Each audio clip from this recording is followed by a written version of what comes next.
Good morning class. मैं SST के class में आज आपको भारत का विशाल मरुस्थल पढ़ाऊंगी। आज के लेसन का क्या नाम है? भारत का विशाल मरुस्थल। मरुस्थल किसे कहते हैं? रेगिस्तान को मरुस्थल भी कहते हैं।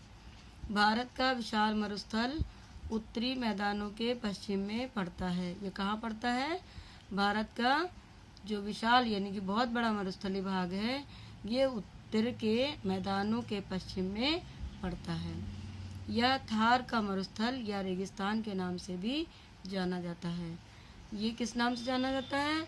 यह थार का मरुस्थल या रेगिस्तान के नाम से भी जाना जाता है। मरुस्थल एक रेतीय भूभाग होता है। मरुस्थल क्या होता है? मरुस्थल एक रेतीय भूभाग होता है। रेतीय यानी कि बालू की भूमि होती है जिसमें वनस्पति नहीं होती है या बहुत कम होती है। जिसमें क्या होता है? खेती बाड़ी यानी कि पेड़ पौधे नहीं होते हैं या फिर अगर होते भी हैं तो बहुत ही कम होते हैं। राजस्थान का बड़ा भाग इस मरुस्थल से घिरा हुआ है। मरुस्थल के कम ऊंचाई वाले रेतीले भाग को बालू के टीले कहते हैं। मरुस्थल का क्या है? बहुत बड़ा भाग बालू से घिरा हुआ है। राजस्थान का बहुत बड़ा भाग मरुस्थल से घिरा हुआ है और मरुस्थल के जो कम ऊंचाई वाले रेतीले भाग होते हैं उन्हें बालू के टीले कहते हैं। और ये बालू के टीले पता है कैसे बनते हैं? जब हवा तेज चलती है तो उसके साथ बालू उड़कर आती है और वो जहाँ पर किसी टकराव से रुकती जाती है और बालू का एक ढेर बन जाता है, उसे बालू के टीले कहते हैं। तेज रेतीली आंधियों से ये बालू के टीले बनते हैं। हमने आपको बताया कि जब आंधी आती है तो बालू उड़ती है और ये कहीं भी टकराव से जब रुक जाते हैं तो उससे बालू के टीले बन जाते हैं। यहाँ वर्षा बहुत कम होती है। यहाँ अस्थायी नदियाँ नहीं हैं। ऐसे क्षेत्रों में पानी या तो बहुत कम बरसता है या फिर नहीं बरसता है, इसीलिए यहाँ पर अस्थायी रूप से नदियाँ नहीं हैं। अतः यहाँ हमेशा पानी की कमी ही रहती है। इसीलिए यहाँ दिन में गर्मी अधिक होती है।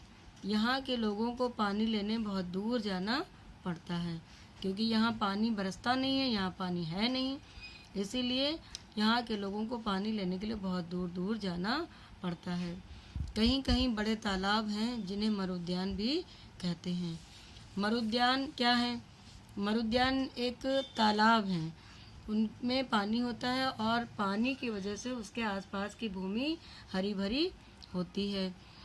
यहाँ वृक्ष जैसे खजूर, पाम, कीकर, बबूल तथा कटीले कैक्टस उगते हैं।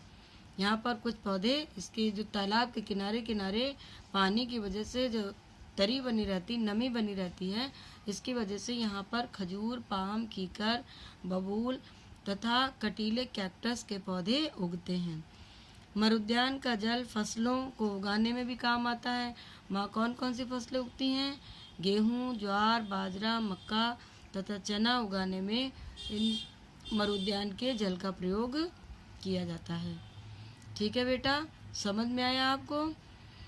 नीचे हम आपको होमवर्क दे रहे हैं, वीडियो को आप अच्छी तरह से देखिएगा, समझिएगा और इसमें दिए गए होमवर्क में दिए गए प्रश्नों के उत्तर आपको इसी वीडियो से मिलेंगे। इनमें से ढूंढ के इनके उत्तर लिखिएगा।